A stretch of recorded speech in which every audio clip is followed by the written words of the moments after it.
नमस्कार दोस्तों, आप सभी को आपके अपने यूट्यूब चैनल झार शिक्षा में स्वागत है।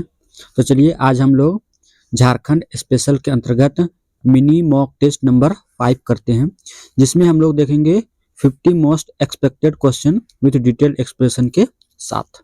और आप लोग को तो पता ही होगा, जो एग्जामिनेशन है वो स्टार्ट हो रहे हैं आपके 15 जनवरी से लेके 23 जनवरी के बीच एग्जाम होंगे। और वो जो एग्जाम होंगे वो रांची के अलग अलग सेंटर्स पर होंगे, वो भी सीबीटी मोड पर। तो चलिए हम लोग स्टार्ट करते हैं। स्टार्ट करने से पहले आप लोग के लिए एक जरूरी इंफॉर्मेशन, अभी झार शिक्षा के द्वारा तैयार की गई तीनों बुकलेट्स पर, जो कि एक है मॉक टेस्ट, दूसरा कंप्यूटर और तीसरा है आपका पॉलिटिकल साइंस का बुकलेट, जो कि ऑल यूनिट्स जितने भी 10 यूनिट्स है उसका बुकलेट वाइज अलग अलग है। सभी पे अभी आपका इसमें 50% डिस्काउंट मिल रहा है। तो जिसको भी अगर लेना है तो हमें कॉल कर सकते हैं 8271113645 पर कॉल करके इसे आप अपने ले सकते हैं और रिवीजन कर सकते हैं फास्ट वे में। तो चलिए हम लोग स्टार्ट करते हैं आज के पहले प्रश्न के साथ। हम लोग का पहला प्रश्न है, झारखंड की किस जनजाति को लौह कर्मी यानी आयरन स्मेल्टर या प्राचीन धातु कर्मी माना जाता है? तो किस जनजाति को लौह कर्मी माना जाता है? तो किस जाति को? असुर जाति को लौह कर्मी माना जाता है। इसके हम लोग व्याख्या देखते हैं। असुर झारखंड की सबसे प्राचीन जनजाति है। ये सिंधु घाटी सभ्यता से भी इसको जुड़ा हुआ माना जाता है। इनका पारंपरिक पेशा जो है वो लोहा गलाकर औजार बनाना रहा है। इसमें याद रखना है कि ये सिद्धू, काधू और संसी कुट्टू जैसे गोत्रों में बटे होते हैं। किसमें? तो सिद्धू, काधू और संसी कुट्टू गोत्रों में बटे होते हैं। अगला प्रश्न है, बिटलाहा किस जनजाति की सबसे कठोर सामाजिक सजा है? तो बिटलाहा जो है वो किस जनजाति की सबसे कठोर सामाजिक सजा है? यह है संथाल जनजाति। किसकी? तो संथाल जनजाति की। इसके हम लोग व्याख्या देखते हैं। संथाल जनजाति में यौन अपराधों या सामाजिक नियमों के घोर उल्लंघन के लिए बिटलाहा यानी कि सामाजिक बहिष्कार की सजा दी जाती है। हालांकि जो अब ये सजा है बहुत ही कम हो गई है, ये प्रथा जो है अब कम हो गई है। अगला प्रश्न है, किस जनजाति में नरसिंह भगवान की पूजा विशेष रूप से प्रचलित है और वे स्वयं को कश्यप गोत्रीय बताते हैं? तो किस जनजाति में नरसिंह भगवान की पूजा विशेष रूप से प्रचलित है? वह जनजाति है बंजारा। कौन सी? तो बंजारा। इसके हम लोग व्याख्या देखते हैं। बंजारा जनजाति आल्हा उदल की भी पूजा करती है और नरसिंह गाथा गाती है। लेकिन यदि प्रश्न स्वयं को बाहुबली कहने का हो तो इसका आंसर बथुड़ी हो जाएगा। बथुड़ी जनजाति खुद को बाहुबली या क्षत्रिय मानती है और जगन्नाथ या नरसिंह की पूजा करती है। बंजारा भी घुमंतु है और कई देवताओं को मानते हैं। बंजारा जनजाति में पृथ्वीराज चौहान और नरसिंह भगवान की गाथाएं प्रचलित है। याद रखना है कि बेदिया जनजाति जो है वो खुद को वेदवंशी मानती है। वहीं बिंझिया जो बिंध्यवासिनी या बिंध निवासी और बंजारा दोनों में बहुत ही समानताएं हैं। अगला प्रश्न है, स्वयं को च्यवन ऋषि का वंशज मानने वाली जनजाति कौन है? तो वह चेरो है। कौन है? तो चेरो है। अगला प्रश्न है, उलुंग या पोरका किस जनजाति का पारंपरिक परिधान यानी ड्रेस है? तो उलुंग और पोरका जो है वो किस जनजाति का पारंपरिक परिधान है? यह किस जनजाति का है? यह मुंडा जनजाति। किसका? तो मुंडा जनजाति का है। इसकी व्याख्या हम लोग देखते हैं। मुंडा जनजाति के पुरुषों द्वारा कमर के नीचे पहने जाने वाले वस्त्र को बटोई या करया कहते हैं। मुंडा जनजाति के बटोई से संबंधित है। मुंडा जनजाति के जो है वो बटोई से संबंधित है। अगला प्रश्न है, ओलोल दाय विवाह किस जनजाति में प्रचलित है? तो ओलोल दाय विवाह जो है यह किस जनजाति में प्रचलित है? यह खड़िया जनजाति में प्रचलित। किसमें? तो खड़िया जनजाति में। इसके हम लोग व्याख्या देखते हैं। खड़िया जनजाति में असल विवाह को ओलोल दाय, जिसे सगाई या असली विवाह भी कहते हैं, कहा जाता है। इसमें वधु मूल्य यानी कि गिनिंग तंग दिया जाता है। क्या जाता है? तो वधु मूल्य दिया जाता है। अब हम लोग देखते हैं झारखंड का इतिहास के महत्वपूर्ण प्रश्नों को। हजारीबाग के किस राजा ने 1368 ईस्वी में रामगढ़ राज्य की स्थापना की थी? किसने की थी? तो बाघदेव सिंह के द्वारा की गई थी। किसके द्वारा? तो बाघदेव सिंह के द्वारा की गई थी। इसकी हम लोग व्याख्या देखते हैं। रामगढ़ राज्य या रियासत की स्थापना राजा बाघदेव सिंह ने 1368 ईस्वी में की थी। जो इसके पहले शासक बने और बाद में यह राज्य नारायण सिंह या नारायण वंश के नाम से जाना गया, जिसके अंतिम शासक जो थे वो महाराजा कामाख्या नारायण सिंह थे, जिन्होंने स्वतंत्रता के बाद भारत सरकार को नियंत्रण सौंपा। हम लोग को याद रखना है कि जो रामगढ़ राज्य था उसके संस्थापक राजा बाघदेव सिंह थे। स्थापना वर्ष 1368 ईस्वी। राजधानी की बात करें तो शुरुआत में राजधानी सिरा थी, जिसे बाद में उर्दा, बादाम, रामगढ़ और पद्मा स्थानांतरित किया गया। वंश, यह रियासत बाद में नारायण वंश के नाम से प्रसिद्ध हुई। अंतिम शासक महाराजा कामाख्या नारायण सिंह बहादुर। इसका महत्व क्या है? तो रामगढ़ राज्य ब्रिटिश भारत के दौरान बिहार की सबसे बड़ी जमींदारी थी और यह क्षेत्र खनिज संपदा यानी कोयला, अब्रक से भरपूर है, जो वर्तमान में रामगढ़, हजारीबाग, कोडरमा और बोकारो जैसे जिलों में बटा हुआ था। अगला प्रश्न है, झारखंड का जालियांवाला बाग किसे कहा जाता है? तो झारखंड का जालियांवाला बाग खरसावां गोलीकांड को कहा जाता है। किसको? तो खरसावां गोलीकांड को कहा जाता है। इसको हम लोग व्याख्या देखते हैं। 1 जनवरी 1948 को हुए खरसावां गोलीकांड सरायकेला को आजाद भारत का या झारखंड का जालियांवाला बाग कहा जाता है, जहां उड़ीसा में विलय के विरोध में प्रदर्शन कर रहे आदिवासियों पर पुलिस ने गोलियां चलाई थी। याद रखना है कि डोम्बारी बुरु को भी बिरसा आंदोलन के संदर्भ में यह संज्ञा दी जाती है, लेकिन 1948 की घटना के लिए खरसावां जो है वह प्रसिद्ध है। अगला प्रश्न है, 1857 के विद्रोह में शेख भिखारी को किस वृक्ष पर फांसी दी गई थी? तो किस वृक्ष पर फांसी दी गई थी? तो बरगद के वृक्ष पर फांसी दी गई थी। किस पर? तो बरगद के वृक्ष पर। शेख भिखारी और टिकैत उमराव सिंह को रांची के चुटुपालू घाटी में एक बरगद के पेड़ पर 8 जनवरी 1858 को फांसी दी गई थी। उस स्थान को अब फांसी टुंगरी कहा जाता है। क्या कहा जाता है? तो फांसी टुंगरी कहा जाता है। अगला प्रश्न है, पलामू के चेरो वंश का स्वर्ण युग किसके शासनकाल को माना जाता है? तो पलामू के चेरो वंश का स्वर्ण युग जो है वो मेदिनी राय के शासनकाल को माना जाता है। किसके? तो मेदिनी राय के शासनकाल को माना जाता है। इसके लोग व्याख्या देखते हैं। राजा मेदिनी राय, जिसे न्यासी राजा भी कहा जाता है, का शासनकाल चेरो वंश का स्वर्ण युग माना जाता है। उन्होंने कृषि और पशुपालन को बहुत बढ़ावा दिया। धन धान्य राजा मेदिनी घर घर बाजे मथानी। क्या? तो धन धान्य राजा मेदिनी घर घर बाजे मथानी कहावत जो है वो उन्हीं के लिए प्रसिद्ध है। किसके लिए? तो राजा मेदिनी राय के लिए। अगला प्रश्न है, झारखंड मुक्ति मोर्चा यानी जेएमएम का गठन 4 फरवरी 1973 को कहाँ हुआ था? तो 4 फरवरी 1973 को कहाँ हुआ था? ये धनबाद में हुआ था। कहाँ? तो धनबाद में हुआ था। इसके हम लोग व्याख्या देखते हैं। जेएमएम का गठन धनबाद के गोल्फ ग्राउंड में हुआ था। इसके संस्थापक अध्यक्ष विनोद बिहारी महतो और महासचिव जो थे वो शिबू सोरेन थे। कौन थे? अध्यक्ष विनोद बिहारी महतो और महासचिव जो थे वो शिबू सोरेन थे।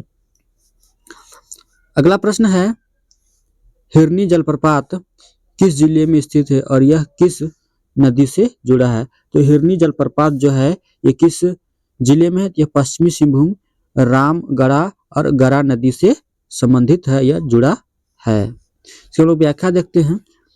हिरनी जलप्रपात जो है पश्चिमी सिंहभूम चाईबासा मार्ग पर स्थित है। यह घने जंगलों के बीच रामगढ़ा नदी पर स्थित है। अगला प्रश्न है, झारखंड की कौन सी नदी अंतः सलीला यानी अंडरग्राउंड फ्लो या फल्गु के नाम से भी जानी जाती है? तो कौन सी नदी? यह फल्गु नदी जानी जाती है। इसका हम लोग व्याख्या देखते हैं। फल्गु नदी जिसका उद्गम छोटनागपुर पठार का उत्तरी भाग है को अंतः सलीला या निरंजना या लीलाजन कहा जाता है। गया में पितृपक्ष मेला इसी नदी के किनारे लगता है। कहाँ? तो गया में पितृपक्ष का जो मेला है वह निरंजना या लीलाजन नदी के किनारे ही लगता है। अगला प्रश्न है त्रिकुट पहाड़ी जहां से मोराक्षी नदी निकलती है किस जिले में है? तो त्रिकुट पहाड़ी जो है यह देवघर जिले में। किस जिले में? यह देवघर जिले में है। इसकी व्याख्या हम लोग देखते हैं। त्रिकुट पहाड़ी देवघर में स्थित है और यहाँ प्रसिद्ध रोपवे भी है। अगला प्रश्न है झारखंड में काली मिट्टी यानी ब्लैक सॉइल मुख्य रूप से कहाँ पाई जाती है? तो काली मिट्टी जो है झारखंड में कहाँ पाई जाती है? ये राजमहल ट्रैप में पाई जाती है। कहाँ? तो राजमहल ट्रैप में पाई जाती है। इसकी व्याख्या देखते हैं। बेसाल्ट चट्टानों के अपक्षय से बनी काली मिट्टी जिसे रेगुर मिट्टी भी कहा जाता है राजमहल ट्रैप साहेबगंज पाकुड़ क्षेत्र में पाई जाती है और यह चना और धान के लिए उपयुक्त है। किसके लिए? तो चना और धान के लिए उपयुक्त है। अगला प्रश्न है झारखंड का सबसे बड़ा संरक्षित वन यानी प्रोटेक्टेड फॉरेस्ट क्षेत्र कौन सा है? तो सबसे बड़ा प्रोटेक्टेड फॉरेस्ट जो है वह कौन सा है? तो वह सारंडा है। कौन सा है? तो सारंडा है। चलो व्याख्या देखते हैं। रिजर्व फॉरेस्ट यानी कि आरक्षित और प्रोटेक्टेड फॉरेस्ट यानी संरक्षित में तकनीकी अंतर है। क्षेत्रफल की दृष्टि से पोरहाट और सारंडा जो है वो पश्चिमी सिंहभूम के जंगल सबसे विस्तृत है और सारंडा को 700 पहाड़ियों का वन भी कहा जाता है जो सबसे घना और बड़ा वन क्षेत्र है। क्या है? तो सबसे घना और बड़ा वन क्षेत्र है। अगला प्रश्न हम देखते हैं खनिज उद्योग और संस्थान के महत्वपूर्ण प्रश्नों को। पहला है heavy engineering corporation HEC Ranchi की स्थापना 1958 ईस्वी में किन देशों के सहयोग से की गई थी? यह रूस और चेकोस्लोवाकिया के सहयोग से की गई थी। किसके? तो रूस और चेकोस्लोवाकिया के सहयोग से की गई थी। इसका हम लोग व्याख्या देखते हैं। HEC जिसे पंडित नेहरू ने आधुनिक भारत का मंदिर कहा की स्थापना जो है रूस मतलब सोवियत संघ रूस और चेकोस्लोवाकिया के सहयोग से की गई थी। अगला प्रश्न है झारखंड में तांबा यानी कॉपर गलाने का सबसे पहला संयंत्र घाटशिला में किस वर्ष स्थापित किया गया था? तो घाटशिला में किस वर्ष स्थापित किया गया था? ये 1924 में स्थापित किया गया। कब? तो 1924 में स्थापित किया गया था। इसकी व्याख्या हम लोग देखते हैं। इंडियन कॉपर कॉम्प्लेक्स ICC द्वारा घाटशिला यानी मौ भंडार में तांबा शोधन संयंत्र 1924 में स्थापित हुआ लेकिन इसमें उत्पादन जो हुआ 1930 में शुरू हुआ। अगला प्रश्न है केंद्रीय खनन एवं ईंधन अनुसंधान संस्थान कहाँ स्थित है? तो केंद्रीय खनन और ईंधन अनुसंधान संस्थान जो है कहाँ है? यह धनबाद में स्थित है। कहाँ? यह धनबाद में है। इसकी अगला व्याख्या देख लेते हैं। जैसे इसमें याद रखना है CIMEFR का फुल फॉर्म इसका होता है central institute of mining and fuel research. क्या? तो central institute of mining and fuel research Dhanbad में स्थित है और यह CSIR की प्रयोगशाला। किसकी? तो CSIR की प्रयोगशाला है। अगला प्रश्न है झारखंड का कौन सा स्थान लाह उत्पादन के लिए विश्व प्रसिद्ध है? और यह लाह अनुसंधान संस्थान जिसका अब NISA हो गया है स्थित है। तो कौन सा स्थान है? यह स्थान है कौन? तो नामकुम रांची है। कौन सा? तो नामकुम रांची है। इसकी व्याख्या देखते हैं। भारतीय प्राकृतिक राल एवं गोंद संस्थान IINRG जिसे पहले लाह अनुसंधान संस्थान 1924 में स्थापित किया गया था कहते थे नामकुम रांची में स्थित है। याद रखना है कि टोरी जो है वो लातेहार में पड़ता है। लाह निर्यात का बड़ा केंद्र है लेकिन संस्थान जो है वह नामकुम में है। अगला प्रश्न है कोयल कारो परियोजना किस कारण से बंद कर दी गई? यह जन विरोध यानी कि आदिवासी विस्थापन के कारण जो है इसे बंद कर दी गई। इसके लोग व्याख्या देखते हैं। आदिवासियों के प्रबल जन विरोध और पुलिस गोलीबारी यानी तपकारा गोलीकांड। कौन सा? तो तपकरा गोलीकांड के कारण इस पनबिजली परियोजना को 2003 में आधिकारिक रूप से बंद कर दिया गया। अगला प्रश्न है अब हम देखते हैं साहित्य और व्यक्तित्व के महत्वपूर्ण प्रश्नों को। जैसे ओलोंद्र एक आदिवासी उपन्यास की लेखिका कौन है? तो ओलोंद्र एक आदिवासी उपन्यास की लेखिका जो है ये कौन है? तो जोबा मुर्मू है। कौन है? तो जोबा मुर्मू है। इसके हम लोग व्याख्या देखते हैं। ओलोंद्र या बहामुनि जैसी कृतियां जो है जोबा मुर्मू ने संथाली साहित्य से जुड़ी है। अगला प्रश्न है, जड़ों की जमीन किसकी रचना है? तो जड़ों की जमीन जो है वो किसकी रचना है? तो ये जसिंता करकट्टा की है। किसकी है? तो जसिंता करकट्टा की है। इसकी व्याख्या हम देखते हैं। जसिंता करकट्टा युवा कवित्री और पत्रकार है। अपनी कविताओं जैसे अंगोर, जड़ों की जमीन के लिए अंतर्राष्ट्रीय स्तर पर चर्चित है। अगला प्रश्न है, पद्मश्री से सम्मानित मुकुंद नायक किस नृत्य शैली के लिए प्रसिद्ध है? यह मर्दानी झूमर के लिए प्रसिद्ध है। किसके लिए? तो मर्दानी झूमर के लिए प्रसिद्ध है। मुकुंद नायक मर्दानी झूमर और नागपुरी लोक संगीत के प्रसिद्ध कलाकार हैं। वे कुंजवन संस्था के संस्थापक है। किसके? तो कुंजवन संस्था के संस्थापक हैं। अगला प्रश्न है, 1910 में प्रकाशित संथाल परगना गजेटियर के लेखक कौन थे? तो संथाल परगना गजेटियर के जो लेखक थे कौन थे? तो LSS मैली थे। कौन थे? तो LSS मैली थे। इसके हम लोग व्याख्या देखते हैं। LSS मैली ने संथाल परगना गजेटियर तैयार किया जो आज भी प्रशासनिक संदर्भ के लिए महत्वपूर्ण है। अगला प्रश्न है, राज्य व्यवस्था से झारखंड विधानसभा के प्रथम अध्यक्ष कौन थे? तो झारखंड विधानसभा के प्रथम अध्यक्ष जो थे वो कौन थे? तो इंदर सिंह नामधारी थे। कौन थे? तो इंदर सिंह नामधारी थे। तो व्याख्या देखते हैं। इंदर सिंह नामधारी झारखंड विधानसभा के पहले अध्यक्ष थे। याद रखना है कि विशेषवर खान जो थे वो पहले प्रोटेम स्पीकर थे। कौन? तो विशेश्वर खान जो थे वो पहले प्रोटेम स्पीकर थे। जनवरी 2026 के अनुसार रविंद्रनाथ महतो जो हैं वो झारखंड विधानसभा के वर्तमान अध्यक्ष हैं और वे नाला विधानसभा निर्वाचन क्षेत्र से झारखंड मुक्ति मोर्चा के विधायक हैं। आगे है कि उनकी नियुक्ति और कैरियर से जुड़ी महत्वपूर्ण जानकारियां जो है वो इस प्रकार है। जैसे दोबारा निर्वाचन, महतो को 10 दिसंबर 2024 को सर्वसम्मति से 6ठी झारखंड विधानसभा का अध्यक्ष चुना गया और वे झारखंड के इतिहास में पहले ऐसे व्यक्ति बने जो लगातार दूसरी बार इस पद के लिए चुने गए।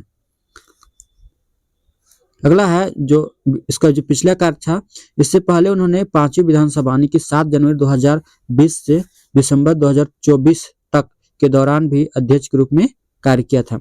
राजनीतिक दल की बात करें तो झारखंड मुक्ति मोर्चा एनजीएम पार्टी के वरिष्ठ नेता हैं और व्यक्तिगत विवरण, उनका जन्म जो है वो 12 जनवरी 1960 को जामताड़ा जिले के पाटनपुर गांव में हुआ था। कब? तो 12 जनवरी 1960 को जामताड़ा जिले के पाटनपुर गांव में हुआ था।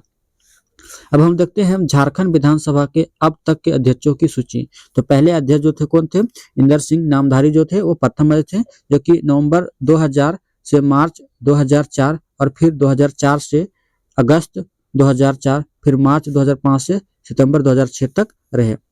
सेकेंड नंबर में जो थे वह बागुन सुमरई थे, याद रखना है। थर्ड नंबर में मृगेंद्र प्रताप सिंह, फोर्थ नंबर में सबा अहमद जो कि कार्यकारी थे।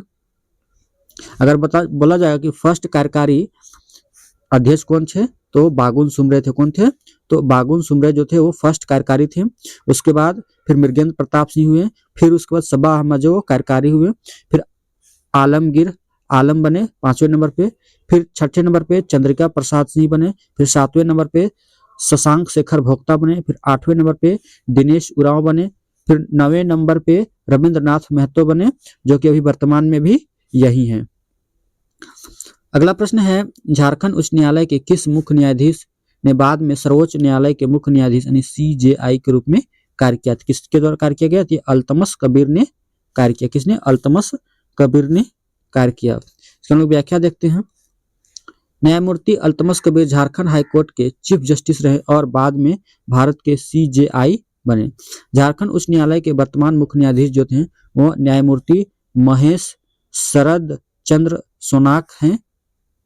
उन्होंने 9 जनवरी 2026 को पदभार ग्रहण किया। राज्यपाल संतोष कुमार गंगवार ने उन्हें पद की शपथ दिलाई। झारखंड उच्च न्यायालय के 18वें मुख्य न्यायाधीश के रूप में शपथ ली। किसके? तो 18वें मुख्य न्यायाधीश के रूप में शपथ ली और इनका कार्यकाल जो है वो 27 नवंबर 2026 तक रहेगा। अब हम देखते हैं पूर्व मुख्य न्यायाधीशों की सूची। जैसे झारखंड उच्च न्यायालय की स्थापना जो है वो 15 नवंबर 2000 से अब तक रहे मुख्य न्यायाधीशों के विवरण कुछ इस प्रकार है। इससे पहले मुख्य न्यायाधीश जो थे वो जस्टिस विनोद कुमार थे। कौन? तो जस्टिस विनोद कुमार थे, जो कि 5 दिसंबर 2000 से 4 मार्च 2003 तक थे। ये थे कौन थे? तो प्रथम मुख्य न्यायाधीश थे। उसके बाद जस्टिस पी के आई बाला सुब्रमण्यन बने सेकंड। फिर थर्ड में जस्टिस अल्तमस कबीर बने, जो कि ये सुप्रीम कोर्ट के भी सीजेआई बाद में बने। फिर उसके बाद फोर्थ नंबर में जस्टिस नेलय वाई दिनकर थे। फिर फिफ्थ नंबर में जस्टिस एम करपना विनायगम बने। उसके बाद फोर्थ में मतलब सिक्स्थ में आके आपके जस्टिस ज्ञान सुधा मिश्रा बनी, और ये झारखंड की जो है वो पहली महिला मुख्य न्यायाधीश थी। कौन? तो जस्टिस ज्ञान सुधा मिश्रा। फिर जस्टिस भगवती प्रसाद बने 7वें नंबर में। फिर जस्टिस प्रकाश टाटिया बने। फिर जस्टिस आर भानुमति बनी। फिर उसके बाद जस्टिस वीरेंद्र सिंह बने। फिर उसके बाद जस्टिस प्रदीप कुमार मोहंती बने। फिर जस्टिस अनिरुद्ध बोस बने। उसके बाद फिर जस्टिस रवि रंजन बने। फिर जस्टिस संजय कुमार मिश्रा बने। फिर जस्टिस विद्युत रंजन सारंगी बने। फिर उसके बाद 16 नंबर पे जस्टिस MS रामचंद्र राव बने। और 17 जो है वह तरलोक सिंह चौहान थे। उसके बाद तरलोक सिंह चौहान को रिप्लेस करके महेश शरद चंद्र सोनाग जो है ये अभी झारखंड उच्च न्यायालय के 18वें चीफ जस्टिस हैं। अगला प्रश्न है, झारखंड में नगर निगमों की कुल संख्या कितनी है वर्तमान संदर्भ में? तो नगर निगम टोटल कितने हैं? तो 9 है। कितने हैं? तो 9 है। इसकी हम लोग व्याख्या देखते हैं। झारखंड में कुल 9 नगर निगम हैं, जैसे रांची, धनबाद, जमशेदपुर, बोकारो, देवघर, आदित्यपुर, हजारीबाग, मेदिनीनगर और गिरिडीह। कौन कौन? तो रांची, धनबाद, जमशेदपुर, बोकारो, देवघर, आदित्यपुर, हजारीबाग, मेदिनीनगर और गिरिडीह है। अब हम लोग देखते हैं योजनाएं और करंट अफेयर के महत्वपूर्ण प्रश्नों को। से फूलो झानो आशीर्वाद अभियान का संबंध किससे है? तो फूलो झानो आशीर्वाद अभियान का जो संबंध है वो किससे है? तो हड़िया दारू बेचने वाली महिलाओं को सम्मानजनक आजीविका से जोड़ना। किस लिए? तो हड़िया दारू बेचने वाली महिलाओं को सम्मानजनक आजीविका से जोड़ना। तो लोग व्याख्या देखते हैं। इस अभियान का उद्देश्य हड़िया दारू स्थानीय शराब बेचने वाली महिलाओं की पहचान कर उन्हें ब्याज मुक्त ऋण देकर वैकल्पिक रोजगार जैसे सब्जी दुकान आदि से जोड़ना है। अगला प्रश्न है, पोट्टो हो खेल विकास योजना के तहत मुख्य रूप से किसका निर्माण किया जा रहा है? तो पोट्टो हो खेल विकास योजना के तहत किसका निर्माण किया जा रहा है? तो पंचायत स्तर पर खेल का मैदान। क्या? तो पंचायत स्तर पर खेल का मैदान। इसके लोग व्याख्या देखते हैं। इस योजना का उद्देश्य राज्य की हर पंचायत में खेल का मैदान विकसित करना है, ताकि ग्रामीण प्रतिभाओं को मौका मिले और मनरेगा के तहत रोजगार भी मिले। अगला प्रश्न है, झारखंड के किस जिले में देश का दूसरा सबसे बड़ा शिवलिंग 108 फीट प्रस्तावित या स्थापित किया जा रहा है? तो ये कहाँ किया जा रहा है? ये चुटिया रांची में। कहाँ? तो चुटिया रांची में किया जा रहा है। रांची के चुटिया स्थित सुरेश्वर महादेव मंदिर और मांझी क्षेत्र में ऐसे विशाल निर्माण की चर्चा है। याद रखना है कि हरिहर धाम जो गिरिडीह में है 65 फीट का शिवलिंग पहले से है। अगला प्रश्न है, झारखंड टूरिज्म पॉलिसी के तहत किस अभिनेत्री को ब्रांड एम्बेसडर बनाया गया था? तो किसको बनाया गया था? तो स्टेफी पटेल को बनाया गया था। किसको? तो स्टेफी पटेल को बनाया गया था। झारखंड की मूल निवासी और अभिनेत्री या model Steffi Patel Femina miss India finalist को पर्यटन से जुड़ी प्रचार गतिविधियों में देखा गया था। अगला प्रश्न है, विविध और करंट अफेयर के महत्वपूर्ण प्रश्नों को। तो छिन्नमस्तिका मंदिर जो है रजरप्पा किस नदी के संगम पर स्थित है? तो छिन्नमस्तिका मंदिर जो है ये दामोदर और भैरवी के संगम पर स्थित है। कहाँ? तो दामोदर और भैरवी, जिसको भेड़ा नदी भी कहा जाता है, उसके संगम पर स्थित है। रजरप्पा रामगढ़ स्थित छिन्नमस्तिका मंदिर दामोदर और भैरवी यानी भेड़ा नदी के संगम पर स्थित है और यह एक प्रसिद्ध शक्तिपीठ है। क्या है? तो प्रसिद्ध शक्तिपीठ है। अगला प्रश्न है, 1991 में बोकारो जिला किन 2 जिलों के कुछ हिस्सों को काटकर बनाया गया था? तो किन 2 जिलों को काटकर बनाया गया था? तो धनबाद और गिरिडीह जिलों को काटकर बनाया गया था। की व्याख्या देखते हैं। बोकारो जिले का गठन धनबाद चास चंदन क्यारी और गिरिडीह बेरमो अनुमंडल के हिस्सों को मिलाकर बनाया गया था। अगला प्रश्न है, झारखंड का कौन सा गांव सोल्जर विलेज के नाम से जाना जाता है क्योंकि यहाँ हर घर से कोई सेना में है। तो कौन सा गांव जाना जाता है? यह जाना जाता है आपका भूसाई। कौन सा? तो भूसाई गांव। झारखंड के भूसाई गांव को फौजियों का गांव या सोल्जर विलेज के नाम से जाना जाता है। इस गांव की प्रमुख विशेषता यह है, यह गांव जो है झारखंड के हजारीबाग जिले के इचाक प्रखंड में स्थित है। सैन्य योगदान, भूसाई गांव के 100 से भी अधिक युवक वर्तमान में देश की सुरक्षा में भारतीय सेना यानी इंडियन आर्मी और विभिन्न सुरक्षा बलों में अपनी सेवाएं दे रहे हैं। अन्य गांव की अगर बात करें तो झारखंड के गढ़वा जिले का गिद्दी गांव और हजारीबाग जिले का ही बनहा गांव भी अपनी सैन्य परंपरा के लिए प्रसिद्ध है, जहां के लगभग हर घर से कोई न कोई सदस्य सेना में है। इसके अतिरिक्त परमवीर चक्र विजेता शहीद अल्बर्ट एक्का का पैतृक गांव जरी जो गुमला जिले में है को भी एक आदर्श सैन्य ग्राम के रूप में विकसित किया जा रहा है। अगला प्रश्न है, झारखंड समन्वय समिति 1987 का संयोजक कौन थे? ये कौन थे? तो बीपी केसरी थे, यानी कि विश्वेश्वर प्रसाद केसरी थे। तो लोग व्याख्या देखते हैं। डॉक्टर बीपी केसरी प्रसिद्ध नागपुरी साहित्यकार, झारखंड समन्वय समिति यानी कि जेसीसी के संयोजक थे। उन्होंने अलग राज्य के लिए बौद्धिक नेतृत्व प्रदान किया। अगला प्रश्न है, नवरत्नगढ़ किला जिसे हाल ही में राष्ट्रीय धरोहर घोषित किया गया किस जिले में है? तो नवरत्नगढ़ किला जो है यह किस जिले में है? यह गुमला जिले में। कहाँ? ये गुमला जिले में है। नवरत्नगढ़ यानी द्वैसागढ़ किला गुमला जिले में है। इसे नागवंशी राजा दुर्जन साल ने बनवाया था और यहाँ जो है यह 5 मंजिला भवन प्रसिद्ध है। अगला प्रश्न है, मैक्लुस्कीगंज विश्व का एकमात्र एंग्लो इंडियन गांव किस जिले में स्थित है? तो मैक्लुस्कीगंज जो है यह रांची में है। कहाँ है? यह रांची में है। तो व्याख्या देखते हैं। मैक्लुस्कीगंज रांची जिले में स्थित है। इसे अंड्रेस्ट टिमोथी मैक्लुस्की ने 1930 के दशक में एंग्लो इंडियन के लिए बसाया था। किसने? तो अर्नेस्ट टिमोथी मैक्लुस्की ने। इसे मिनी लंदन भी कहा जाता है। मैक्लुस्कीगंज को मिनी लंदन भी कहा जाता है। अगला प्रश्न है, झारखंड के किस अभ्यारण्य में भेड़िया यानी वल्फ संरक्षण के लिए विशेष प्रावधान है? यह महुआ टांड़ भेड़िया अभ्यारण्य। किसमें? तो महुआ टांड़ भेड़िया अभ्यारण्य इसके लिए प्रसिद्ध है। चलो व्याख्या देखते हैं। लातेहार जिला का महुआ टांड़ अभ्यारण्य भेड़ियों के संरक्षण के लिए देश का एकमात्र विशिष्ट अभ्यारण्य है। कहाँ है? यह लातेहार जिला में है। अगला प्रश्न है, संवेद शिखर यानी पारसनाथ की ऊंचाई कितनी है? यह कितनी है? यह 1365 मीटर या 4478 फीट है। चलो व्याख्या देखते हैं। पारसनाथ पहाड़ी की जो ऊंचाई है वो 1365 मीटर या लगभग 4478 यानी अक्सर 4480 फीट बोला जाता है और यह झारखंड की सबसे ऊंची चोटी है। अगला प्रश्न है, झारखंड में ईसाई मिशनरियों यानी कि GEL चर्च का प्रथम आगमन कब हुआ था? तो ईसाई मिशनरियों का प्रथम आगमन जो हुआ था वह 1845 में हुआ था। कब? 1845 में हुआ था।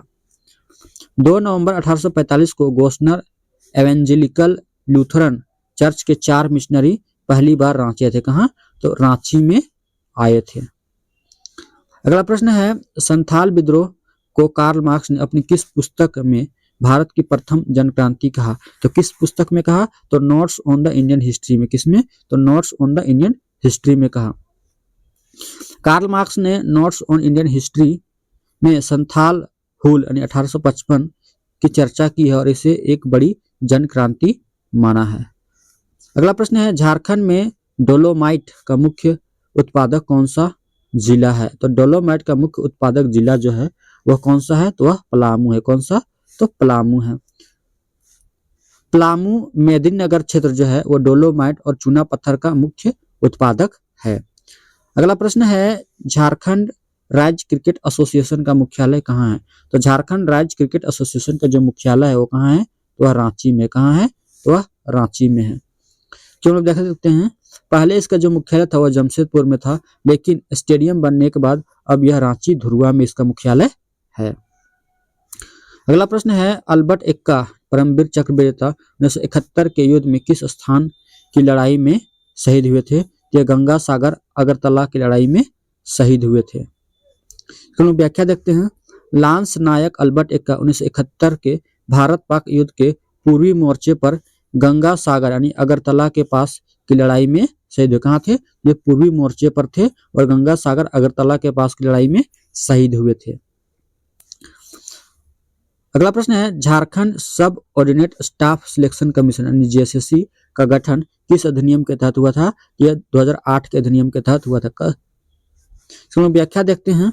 झारखंड कर्मचारी चयन आयोग अधिनियम 2008 जिसे 2011 में संशोधित और क्रियान्वित किया गया।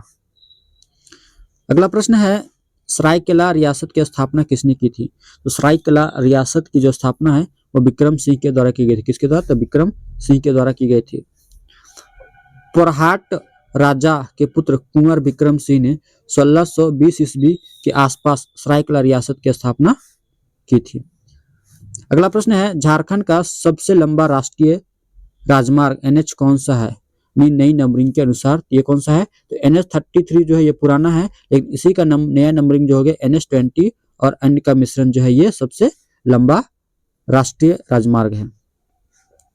पुराने आंकड़ों में जो NH3 है वो बहरी से बहरागोड़ा सबसे लंबा था और नई नंबरिंग में कई NH मिल गए जैसे NH2, लेकिन परीक्षा में अक्सर NH3 जो ही है वह लाइफलाइन ऑफ झारखंड विकल्प में रहता है। इसलिए इसको प्रश्नों को ध्यान से आप लोग देख के इसे प्रश्नों को बनाइएगा ऑप्शन के साथ।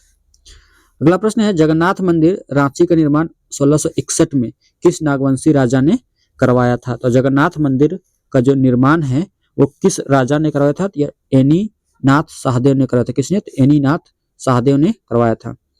ठाकुर एनी नाथ सहदेव ने 1691 ईस्वी में पुरी की तर्ज पर रांची के धुरवा में जगन्नाथ मंदिर बनवाया था। अगला प्रश्न है, झारखंड विधान परिषद का अस्तित्व है, नहीं है, प्रस्तावित है या भंग कर दिया गया? तो इसमें नहीं है। क्या है? झारखंड विधान परिषद का अस्तित्व जो है वह नहीं है।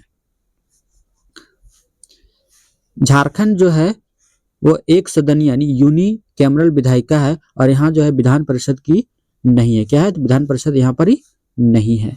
अगला प्रश्न है, बीड़ी निर्माण में किस वृक्ष के पत्तों का उपयोग होता है? तो बीड़ी निर्माण में किस वृक्ष के पत्तों का उपयोग होता है? तो केंदू पत्ते का उपयोग जो होता है वो बीड़ी निर्माण में होता है। केंदू के पत्तों का उपयोग बीड़ी बनाने में होता है और यह झारखंड का एक प्रमुख वनोपज है। क्या है? तो प्रमुख वनोपज है। अगला प्रश्न है, झूमर, अंगनई, दमकच ये सभी क्या हैं? ये सभी क्या हैं? लोक नृत्य और गीत के प्रकार हैं। क्या है? तो लोक नृत्य और गीत के प्रकार हैं। ये सभी जो है झारखंड के पारंपरिक लोकगीत और नृत्य की शैलियां हैं। अब हम देखते हैं झारखंड के मुख्यमंत्रियों की सूची 2000 से लेकर 2026 तक कौन कौन है। तो हेमंत सोरेन जो है वो वर्तमान में झारखंड के मुख्यमंत्री हैं। उन्होंने 27 नवंबर 2024 को अपने चौथे कार्यकाल के लिए शपथ ली। कौन सा कार्यकाल के लिए? तो चौथे कार्यकाल के लिए शपथ लिए। बाबूलाल मरांडी जो थे वो झारखंड के पहले मुख्यमंत्री 15 नवंबर 2000 से लेकर 17 मार्च 2003 तक थे। अर्जुन मुंडा जो थे उन्होंने 3 बार मुख्यमंत्री के रूप में कार्य किया, 2003 से 2005, फिर 2005 से 2006 और 2010 से 2013। शिबू सोरेन, इन्हें गुरुजी के नाम से भी जाना जाता है और ये भी 3 बार मुख्यमंत्री बने हैं, 2005 से 8, 2005 में बने, फिर 2008 से 9 और फिर 2009 से 2010 बने। मधु कोड़ा जो है झारखंड के पहले और एकमात्र निर्दलीय मुख्यमंत्री बने 2006 से 2008 के बीच। फिर रघुवर दास जो है राज्य के पहले गैर आदिवासी मुख्यमंत्री 2014 से 2019 तक बने और अपना कार्यकाल पूरा करने वाले ये पहले मुख्यमंत्री थे। फिर उसके बाद चंपाई सोरेन, उन्होंने 2 फरवरी 2024 से 3 जुलाई 2024 तक मुख्यमंत्री के रूप में लगभग 5 महीनों तक इन्होंने कार्य किया। अब हम लोग देखते हैं कुछ प्रमुख विवरण।